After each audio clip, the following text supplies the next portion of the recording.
What's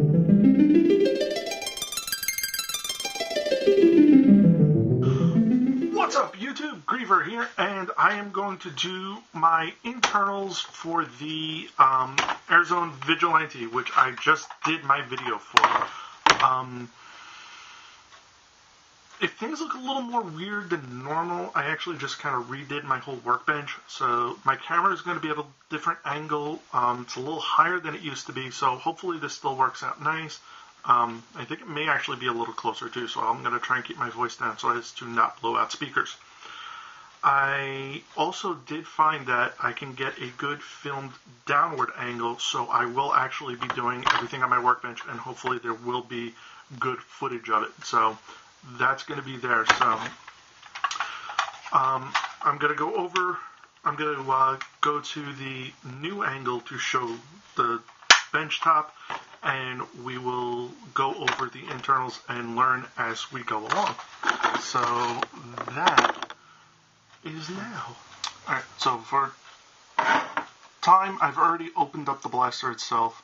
I took off the dart plate, which, just like a Busby double shot or Hawk or whatever, that has the little dart storage spots, you have to remove the post to take off the actual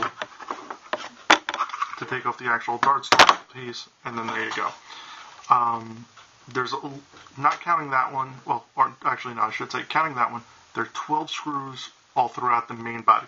You do not have to worry about taking out the screws in the pump handle or the barrel set unless you want to open them up. But if you're just going to be going through the internals, there is no reason for it.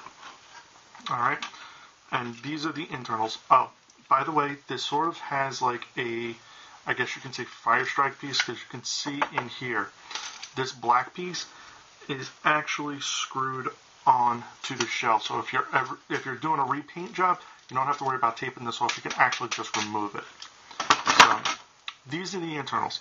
It's very similar to that weird Mongo Night Finder double barrel shotgun thing that I know Psych has done, and you can go check out his video for like the internals on that, but it is actually fairly similar to it. Going over what is actually in this blaster. You have your trigger. This is actually your catch, this yellow piece here. It's on a tension spring. So to actually respring that may be a problem. However, the rest of it is extremely super simple. This yellow bar here is actually what the pump handle pushes back to prime the blaster.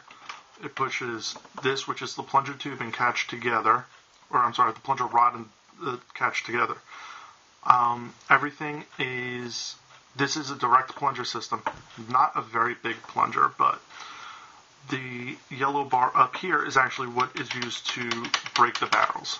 That's not doing too much. I'm going to remove the plunger system here and show you how it is. I've actually already looked at this. It's very simple. I have removed nothing from it.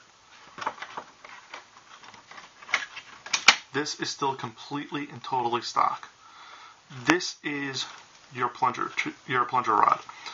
Very similar to the Busby setup. To actually get you can actually unscrew right here. There are 2 screws. You can actually unscrew those to separate I guess you can say, the catch hook from the plunger rod itself to actually change out the spring. There's a screw up front here, but that's only for this little rubber gasket. The assembly itself, there is no air restrictor in here. There's also no air restrictor in the barrels here. I did not remove anything. This thing has no air restrictors. The way it works is actually quite cool. It works off of pretty much, like I said, very similar to the way that double barrel shotgun that fires the Mongos that Arizona does, and I believe it actually is just called the double barrel shotgun. the way it works is every time you pull the plunger rod back, it rotates a disc inside of it that actually is a fire selector, pretty much. And the way you can actually tell which barrel you're on is if you look down your barrels, you'll be able to see one would be a little more open or a little more dark. The other one, you'll see a kind of like a yellowish tinge to it, which is why I thought this thing had an air restrictor in it, but it doesn't. The selector is 3 open spots and 3 closed spots. Obviously, when you have the one barrel firing, this is the open, this is the blocked. So the plunger tube will feed to both barrels at the same time. However, if when assembled, it will, since it's going to be pushing air against the closed one, it shouldn't deliver air to it, which is actually a good thing, and which you will actually notice because the other barrel won't fire. If you wanted to just bypass it and make it a double, I'm sure you can probably just remove the middleman and just fire off both of them. But the only thing is, though, at that point, I think you really would be hurting range a lot. Yeah, so on this side, there's just the dart posts. Again, no air restrictors. Yeah, that's pretty much everything that's in this blaster. I was going to consider doing a mod on this. However, I cannot find a spring. I can find a spring that would go in here, but I don't know how well it would work. I did find a second spring, but it kind of grinds against the this side plate here a little bit, and I don't want to do any major modifications to this yet, just because I really like this blaster so much, and I only have the one. If I can get my hands on a second one, I'm going balls out. But I'm going to put this back together. I'm actually going to re-lube it because I've been touching it and my hands are all greasy. And I'm actually going to put some Teflon tape under the O-ring, and I may actually replace the O-ring with a thicker one from my one of my old Busby Rogues. So the next thing is going to be my normal view, just going over the final bits of this. Okay, so final thoughts on the Airzone Vigilante after viewing the internals. I like this thing. This is $13 at Toys R Us. I recommend this thing. It has very easy internals to work with. It's a direct plunger system, at least we know that much. There is no air restrictor you have to worry about, so you're getting full power out of this, which I now understand why they were saying this thing can actually hit 70 feet. The plunger may be a little small for some people, but if you have ever modified a Busby gun to work very well, you can definitely work well with this. I recommend it. I like it.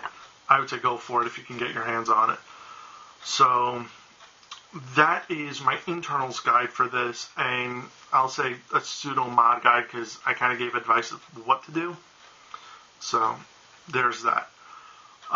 I hope you found this video informative. Please let me know in the comments below how you like the new down angle looking at the workbench, because if it worked very well for this, what I can do is I can finally do better mod guides. Because like I said, I have a few things in the pipeline I want to work on. I have my tech target. I got the blazing bow I still have to work on. There's a few other things I want to do, so if I can do mod guides for them, maybe that might be something everyone would want to see more of. So again, please let me know. Thank you very much for watching. I hope you found the video informative. If you like this video, please like and subscribe. Thank you for watching.